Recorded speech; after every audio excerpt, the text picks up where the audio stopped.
Welcome dear rockers, कैसे हैं आप सभी। तो आज हम लेकर आ चुके हैं पिछले ही साल रिलीज हुई एक मलयालम हॉरर थ्रिलर मूवी जिसका नाम है थैयल मशीन, मतलब सिलाई मशीन। एक घर में एक नया परिवार रहने आता है तो उस घर में ना एक सिलाई मशीन है जो अपने आप चालू हो जाती है और घर में होती हैं फिर अमानुष्य घटनाएं। इस वजह से घबराकर वो परिवार घर खाली करके चला जाता है। इसके बाद कोई भी उस घर में रहने नहीं आता। तो ऐसे में उस टाउन में एक नया पुलिस ऑफिसर आता है जो कि उसी घर में रेंट पे रहना शुरू कर देता है। उसके और उसके परिवार के साथ भी वही घटनाएं होती हैं। तो शुरू में पुलिस ऑफिसर उन बातों को सीरियसली नहीं लेता, लेकिन जाते जाते वो खुद उस सिलाई मशीन और उन घटनाओं के पीछे के जो रहस्य हैं उनको इन्वेस्टिगेट करता है और आखिर में जो उसको हिला देने वाले सच पता चलते हैं ना, बहुत ही हॉरर है वो। So just sit back, relax and enjoy the horror दोस्तों। तो कहानी की शुरुआत में एक घर को दिखाते हैं जहाँ पे एक परिवार रहता है खुशी खुशी, लेकिन किसी वजह से वो घर खाली करके जा रहे हैं क्योंकि उनकी खुशी खत्म हो चुकी है। उस परिवार की एक बुजुर्ग औरत उस घर को देखती रहती है, लेकिन तब घर के अंदर से एक आवाज आती है जिसके बाद वो जल्दी जल्दी कार में बैठ जाती है और वो परिवार वहां से चला जाता है। यहाँ पे कैमरा जाता है उस घर के अंदर जहाँ एक कमरे में सिलाई मशीन है और वो अपने आप चलने लगता है और वहाँ की लाइट भी फ्लिकर होती। तो अब यहाँ से सीधे उस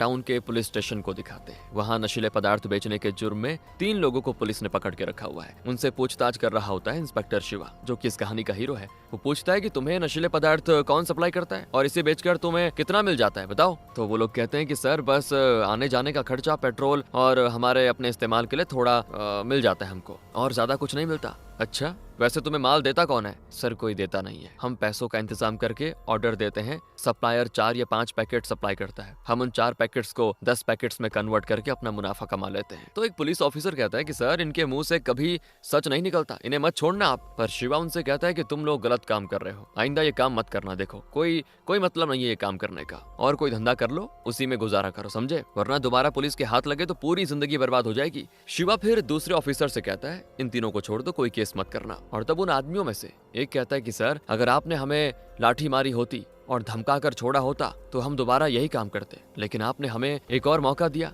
हमारे साथ बाइज्जत पेश आए और हमारी फिक्र की, इसीलिए अब हम बाहर जाकर ये काम कभी नहीं करेंगे, कोई और अच्छा काम करके हम अपना पेट पाल लेंगे। तो फिर वो अपने साथियों से पूछता है क्यों बे, तुम दोनों को भी मंजूर है ना? वो कहते हैं कि हाँ। उनके जाने के बाद दूसरा पुलिस ऑफिसर शिवा से पूछता है कि इनको तो खाल उतार देनी चाहिए थी, इन्हें आपने छोड़ा क्यों सर? तो शिवा कहता है कि इनकी खाल उतार कर हमें क्या मिलेगा मेरे दोस्त, क्रिमिनल सुधर जाएं यही तो हमें चाहिए। ये लोग बातों से मान गए तो फिर बेकार में खून खराबा क्यों ही करें। ये है दोस्तों अपने हीरो का कैरेक्टर, बढ़िया है ना। तो अगले सीन में शिवा घर ढूंढने निकलता है ताकि उसका परिवार यहाँ शिफ्ट हो सके। एक ब्रोकर ने उसे किसी घर का एड्रेस दिया होता है और शिवा वहीं पे जा रहा है। तो शुरुआत में एक बुजुर्ग औरत और उसका परिवार जिस घर को खाली करके भागा था, ये वही घर है दोस्तों। वो ब्रोकर शिवा को घर दिखाकर अंदर लेके जाता है, बताता है कि सर इस घर में हर कमरे में अलग रंग का पेंट किया गया है, बड़ा खूबसूरत है, टोटल 4 कमरे, नीचे 2 ऊपर 2। शिवा कहता है मैं, मेरी वाइफ और मेरी बेटी, बस हम 3 लोग ही रहेंगे इस घर में। तो वहाँ एक कमरे को देखकर शिवा कहता है क्या ये भी बेडरूम है? तो इस पर ब्रोकर के एक्सप्रेशन, उसका बोलने का अंदाज डगमगा जाता है क्योंकि इस घर के बारे में वो बखूबी जानता है और शायद इसी कमरे में कोई गड़बड़ी है। अब क्योंकि शिवा उस कमरे के बारे में पूछ रहा है तो ब्रोकर को लगता है कि बाकियों की तरह शिवा भी इस घर को रेंट पे नहीं लेगा, क्योंकि हर बार लोग मना कर देते हैं ना जब उनको पता चलता है। तो खैर शिवा देख लेता है कि उस कमरे में एक सिलाई मशीन है और वहाँ का लाइट फ्लिकर हो रहा है। तो शिवा क्या करता है, उस सिलाई मशीन के बारे में पूछता है। तो ब्रोकर कहता है कि सर पिछले टेनेंट्स छोड़कर चले गए, आपको नहीं चाहिए तो हम इसको निकलवा देंगे। शिवा कहते हैं नहीं, वैसे मेरी वाइफ भी सिलाई करती है तो सिलाई मशीन का इस्तेमाल कर लेगी, कोई दिक्कत नहीं है। फिर शिवा उस घर का एडवांस दे देता है। मतलब आपने देखा, ब्रोकर ने झूठ बोला कि ये सिलाई मशीन पिछले किराएदारों की है, वो मतलब छोड़ गए थे। तो अब एक्स्ट्रा अमाउंट देते हुए शिवा कहता है कि इस घर को कुछ लोगों को बुलाकर एंड टू एंड पूरी तरह साफ करवा दो, तुम्हारा ब्रोकर कमीशन मैं बाद में दूंगा। तो ब्रोकर दुविधा में पड़ जाता है कि कहीं ब्रोकर कमीशन मिलने से पहले शिवा को इस घर का जो सच है वो पता ना चल जाए और मेरा कमीशन चला ना जाए। इसी बीच घर के अंदर से एक चाबी बाहर आकर गिरती है, तो ये देखकर ब्रोकर वहां से भाग खड़ा होता है। अब आगे दिखाते हैं तो शिवा फिर से पुलिस स्टेशन जाता है जहाँ 2 आदमियों को पकड़ के रखा हुआ था क्योंकि उन्होंने कहीं से केलों का बड़ा गुच्छा चुराया था और उस गुच्छे का आधा तो वो खा चुके थे। तो शिवा कहता है कि दिखने में तो दोनों खाते पीते घर के लगते हो, मेहनत से पैसे कमाने के बजाय चोरी क्यों करते हो रे? वो कहते हैं कि सर हमारे लुक्स पे मत जाइए, हमारी बॉडी में कई बीमारियां हैं, इसीलिए हम मेहनत मशक्कत नहीं करते, बड़ी भूख लगी थी इसीलिए चोरी करनी पड़ी, माफ कीजिए, आइंदा नहीं करेंगे। दूसरा पुलिस ऑफिसर कहता है कि सर इन पे विश्वास मत कीजिए, 1 नंबर के चोर हैं ये। पर शिवा उनसे कहता है कि देखो जो केले चुराए हैं उन्हें पूरे खाने के बाद तुम दोनों जा सकते हो। हैं, ये सजा होती है दोस्तों शिवा के द्वारा। और अगले सीन में विनीत नाम का एक पुलिस ऑफिसर आता है। दरअसल विनीत इसी टाउन का है और उसे हाल ही में अपने ही टाउन में ट्रांसफर मिला है। शिवा कहता है फिर तो तुम इस टाउन के बारे में बहुत कुछ जानते होंगे। विनीत कहता है हाँ सर, इस टाउन में छोटी मोटी चोरियां और झगड़े इस तरह के केसेस होते रहते हैं और क्योंकि चोरों को अरेस्ट कर लिया जा रहा है तो चोरियां भी कम होने लगी है। तब एक कॉल आता है कि टाउन के एक घर में चोरी हुई है। विनीत कहता है कि मैं जाकर देखता हूँ। शिवा कहता है कि मैं भी चलता हूँ, इसी बहाने इस टाउन के बारे में जानने का मौका भी मिल जाएगा। तो दोनों उस घर में जाकर इन्वेस्टिगेट कर रहे होते हैं जहाँ चोरी हुई थी। और अब अगले सीन में दिखाते हैं कि शिवा का सामान वगैरह उसी सिलाई मशीन वाले घर में लाया जाता है। कुछ लोग उन चीजों को घर के अंदर लेके जाके रख देते हैं। उन्हीं में से एक आदमी अंदर खड़ा सुट्टा मार रहा होता है। उसे लगता है जैसे कोई उसके पास खड़ा है, तो वो सुट्टा मारकर धुआं छोड़ता है तो उसमें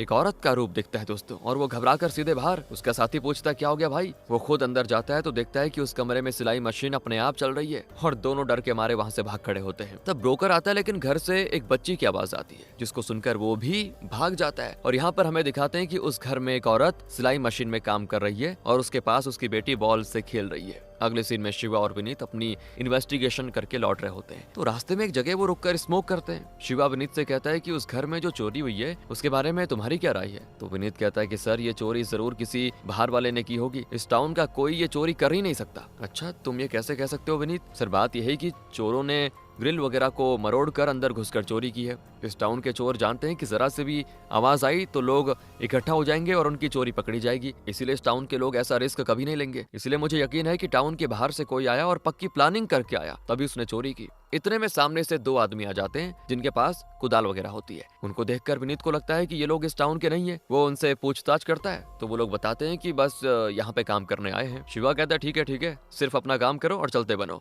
अब शिवा और विनीत के जाने के बाद वो दोनों आदमी चैन की सांस लेते हैं। मतलब दोस्तों उनकी हरकतें देखकर हमें लगता है जैसे इन्हीं लोगों ने उस घर में चोरी की होगी। अब शिवा घर जाता है तो उसकी वाइफ और बेटी आ चुकी थी। शिवा कहता है तुम दोनों का भाई। उसकी वाइफ जिसका नाम श्रुति है वो कहती है हम तो दोपहर को आ गए थे, इस घर की सफाई करते करते मेरी तो हवा निकल गई, सच बता रही हूँ। शिवा कहता है कि मैंने तो दो लोगों को क्लीनिंग के लिए भेजा था, कहाँ गए वो, उनकी अभी खबर लेता हूँ, कहाँ भाग गए। तो श्रुति कहती है अब उनकी जरूरत नहीं है, मैंने सब कर लिया है। वैसे भी मुझे तभी चैन आता है जब मैं खुद सफाई करती हूँ, दूसरों का मजा नहीं आता मुझे। अब श्रुति चाय बनाने किचन में जाती है तो शिवा नहाने चला जाता है। इनकी बेटी स्नेहा खेल रही होती है और तभी वो सिलाई मशीन वाले कमरे में लाइट को फ्लिकर होते हुए देखती है और अभी शिवा जो बाथरूम में है उसे एक छोटी लड़की की हंसने की आवाज आती है। शिवा सोचता है कि शायद उसकी बेटी हंस रही है, हालांकि उसकी बेटी उस वक्त हंस नहीं रही थी। फिर तीनों बैठकर आराम से डिनर करते हैं। स्नेहा का ध्यान कहीं और होता है दोस्तों। तभी शिवा कहता है कि इस पुलिस स्टेशन में कोई बड़ा केस नहीं आता और मुझे लगता है कि मैं जल्दी बोर हो जाऊंगा यहाँ, लेकिन ये जगह बड़ी खूबसूरत है, साफ हवा, अच्छा माहौल, मुझे जगह बहुत ही पसंद है।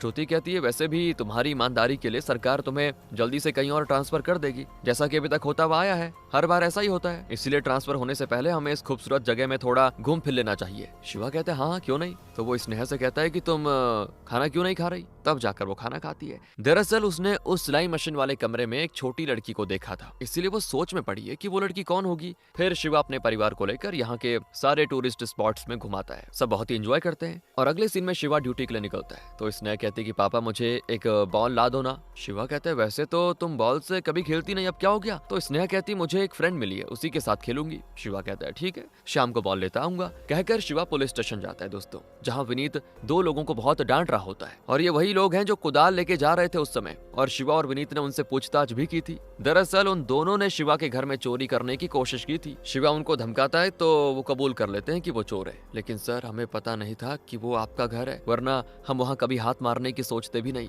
अब तक यहाँ जो भी चोरियां हुई हैं वो सभी हमने की है, हमारे हाथ की सफाई थी। इस तरह वो लोग एक्सेप्ट कर लेते हैं, लेकिन वो ये भी कहते हैं कि सर जब हमने आपके घर में चोरी करने की कोशिश की तो वहाँ किसी ने हमें चोरी करने से रोक दिया। शिवा कहता है वहाँ सिर्फ मैं, मेरी वाइफ और बेटी रहते हैं, तुम किसकी बात कर रहे हो। नहीं सर नहीं, वहाँ आप तीनों के अलावा दो और लोग रहते हैं, वो लोग आपसे पहले ही उस घर में रह रहे थे। और अब शिवा को बड़ी टेंशन हो जाती है और वो उस आदमी को अकेले में ले जाकर पूछता है कि साफ साफ बता क्या बोलना चाह रहा है, मेरे घर में क्या देखा। और तब वो पूरी बात बताता है। ये दोनों चोर हमेशा की तरह एक घर में चोरी करने गए थे, उन्हें पता नहीं था कि वो शिवा का घर था। वो ग्रिल वगैरह मरोड़ कर अंदर घुसे और चोरी करने लगे थे। तब एक चोर को पायल की झनक सुनाई दी लेकिन दूसरे ने कहा कि बेकार में मत डरो यार, चोरी पे ध्यान दो बस। लेकिन फिर दोनों को आवाज आई। दोनों घबराए हुए झांक कर देखते हैं तो एक छोटी लड़की हाथ में बॉल लिए आती है और ये शिवा की बेटी नहीं है। और तो और उनके पीछे एक और औरत खड़ी होती है जिसको देखकर वो डर के मारे भाग गए। तो प्रेजेंट में चोर बताता है कि सर आपके घर में जो सिलाई मशीन है उसी में कोई गड़बड़ है, आप उस घर में मत रहिए सर, आपको और आपके परिवार की जान को खतरा है। तो शिवा कहता है कि अच्छा, बचने के लिए ऐसी कहानियां सुना रहे हो, इनको लॉकअप में बंद करो।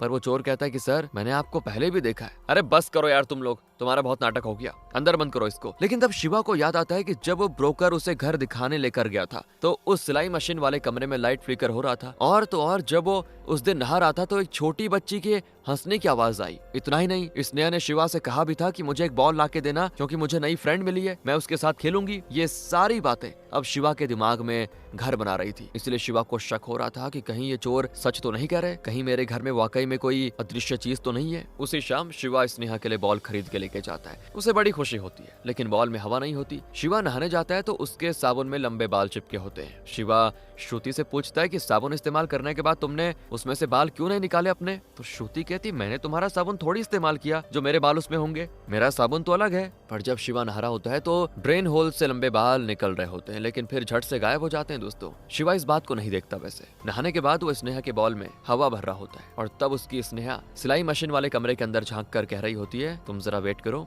मेरे पापा बॉल में हवा भर रहे हैं, फिर खेलेंगे। शिवा ये देख लेता है और तुरंत आकर पूछता है कि बेटा किससे बात कर रही थी? तो इसने कहती पापा मेरी नई फ्रेंड बनी है, उसी से बात कर रही थी। शिवा इसके आगे कुछ नहीं पूछता, लेकिन श्रुति के पास जाकर इस बारे में जानने की कोशिश करता है। श्रुति बताती है कि हाँ, वो अक्सर इस तरह अकेले में बात करती है, हम एक जगह रहते तो उसके भी फ्रेंड्स होते ना, पर हमारा कोई एक परमानेंट ठिकाना तो है नहीं, अक्सर तुम्हारा ट्रांसफर होता रहता है, इसीलिए वो ऐसी बातें करती रहती है। I mean, उसको हो सकता है इमेजिनेशन हो, और मैं तो कब से कह रही हूँ कि मम्मी पापा को यहाँ बुला लेते हैं, उनके साथ स्नेहा का जी लगा रहेगा और मैं भी अकेली फील नहीं करूंगी। शिवा कहता है हाँ ठीक है, तुम सही कहती हो, कल ही जाकर उनको यहाँ पे लेके आएंगे। अब उस रात श्रुति शिवा से कहती है कि अरे मैं कब से तुमसे कहना चाह रही थी कि मशीन को ठीक कर दो, लेकिन तुमने खुद ही ठीक कर दिया, उसके लिए थैंक्स। शिवा तो चौंक जाता है क्योंकि उसने उस सिलाई मशीन को छुआ तक नहीं था। वो कहता है कि मैं थोड़ा टहल कर आता हूँ, कहकर वो बाहर आकर स्मोक करता है। उसे चोर की बात याद आती है कि आपके घर में आप तीनों के अलावा और 2 लोग रहते हैं जो आपके आने से पहले वहाँ रह रहे हैं। इसी बीच उसको एक आवाज आती है दोस्तों, जैसे कि एक छोटी लड़की हंसती हुई भाग रही है। शिवा मुड़ता है तो स्नेहा जा रही होती है,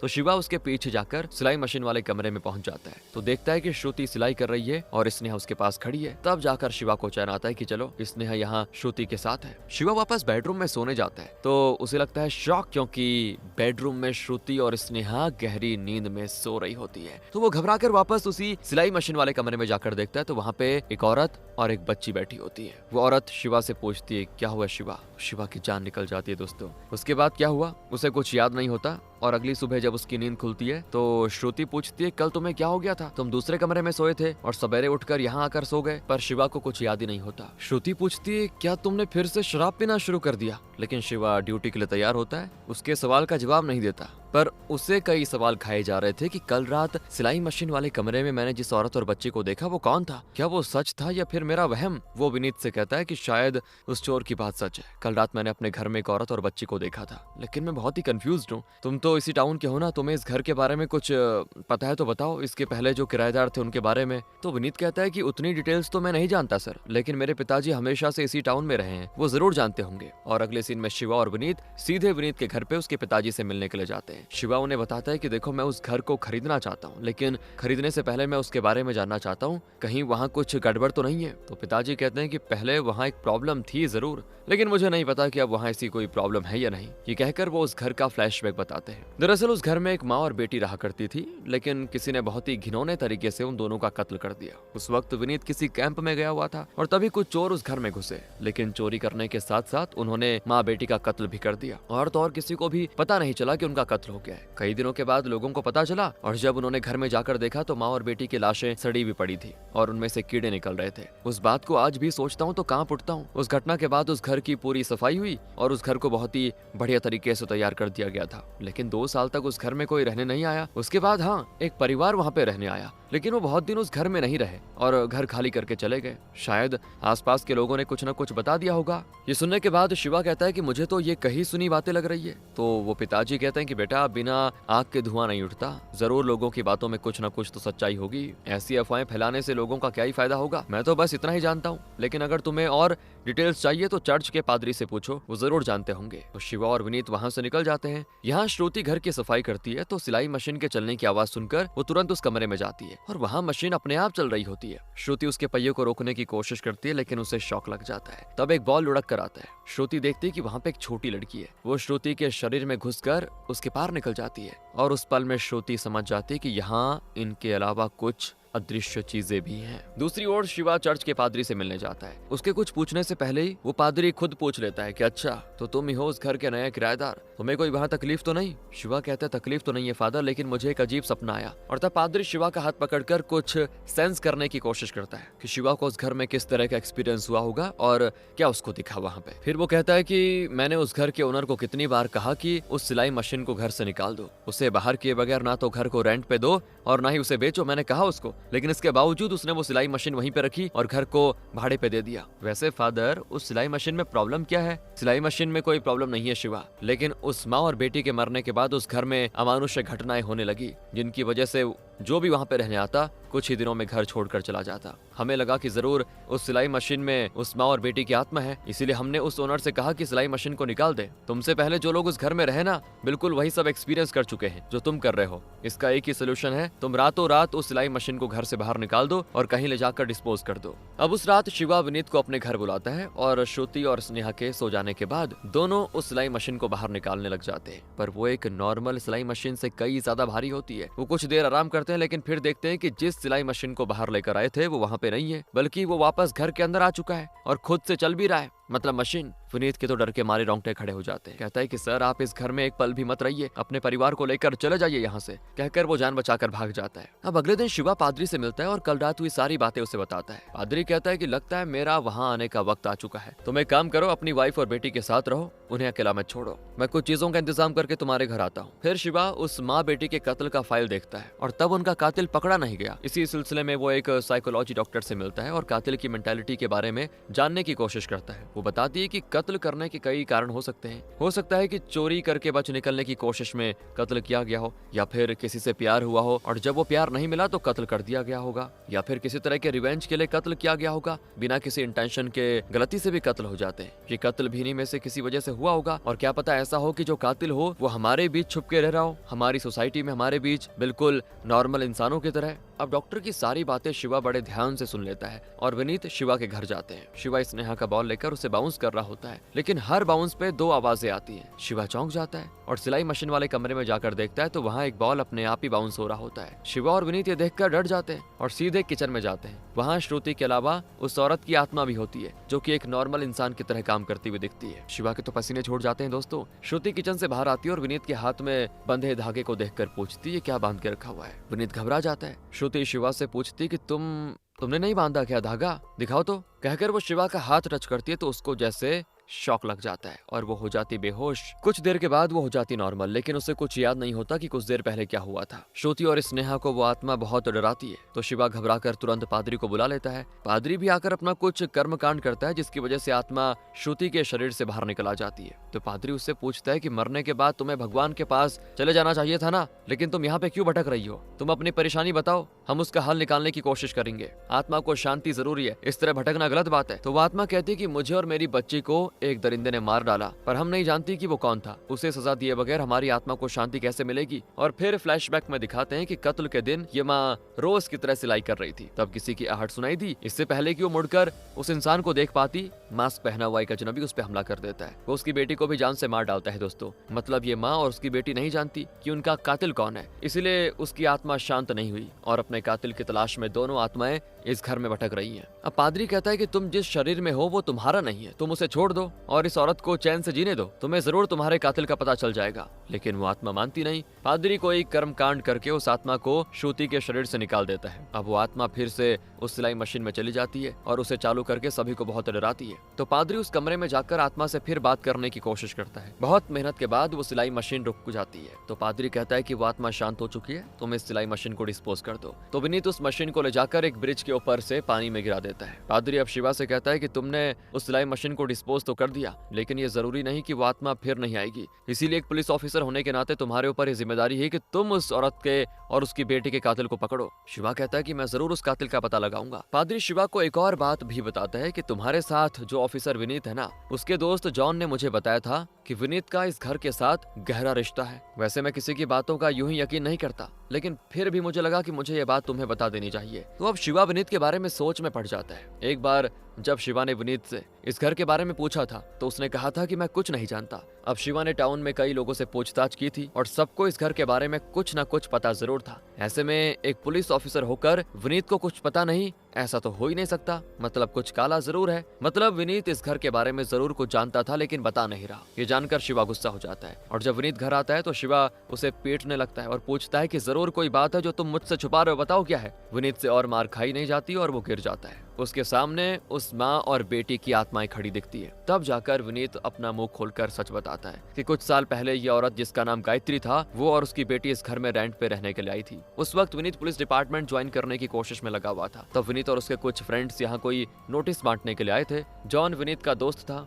गायत्री को देखते विनीत को वो पसंद आ गई और वो चोरी छुपे उसको देखने लगा। वो जानता था कि गायत्री एक सिंगल पेरेंट है और वो गायत्री से प्यार करने लगा। एक दिन की बात है, वो गायत्री के घर गया और तब गायत्री नहाकर आई होती है। वो नहीं जानती थी कि विनीत उससे प्यार करता है। वो विनीत को मार भगाती कि बिना इजाजत के मेरे घर में क्यों घुसे। इस बात से विनीत बहुत परेशान हो जाता है और बहुत ही शराब पीने लगता है। गायत्री मुझे पसंद नहीं करती, मेरा तो मर जाना ही अच्छा है, ये सोचकर वो मरने का फैसला करता है। लेकिन तब उसके दिमाग में जैसे शैतान घुस गया था। वो सोचता है कि अगर मैं अपनी जान दे दूं तब भी गायत्री इसी टाउन में रहेगी और शायद किसी और की हो जाएगी। इसीलिए खुद मरने के बजाय क्यों ना मैं गायत्री को मार डालूं ताकि जो मुझे नहीं मिली वो किसी और को ना मिले। ये प्लान करके वो मास्क पहनकर गायत्री के घर में घुस जाता है और इस टाउन के जो चोर हैं बिल्कुल उन्हीं चोरों का तरीका फॉलो करके वो इस घर में घुसा और उसने गायत्री और उसकी बेटी का कत्ल कर दिया। और क्योंकि गायत्री विनीत का चेहरा नहीं देख पाई इसीलिए वो अपने कातिल को पहचान नहीं सकती थी। प्रेजेंट में विनीत कबूल कर लेता है कि मैंने ही गायत्री से प्यार किया, लेकिन जब वो मुझे नहीं मिली तो मैंने उसका कत्ल कर डाला। अब इससे पहले कि गायत्री की आत्मा टेबल को हटाकर विनीत की जान लेने आती, विनीत खुद अपना गला काट कर मर जाता है। अब गायत्री की आत्मा को अपने कातिल का पता चल चुका है, इसलिए शिवा और उसके परिवार को इस घर में रहने में कोई दिक्कत नहीं होगी,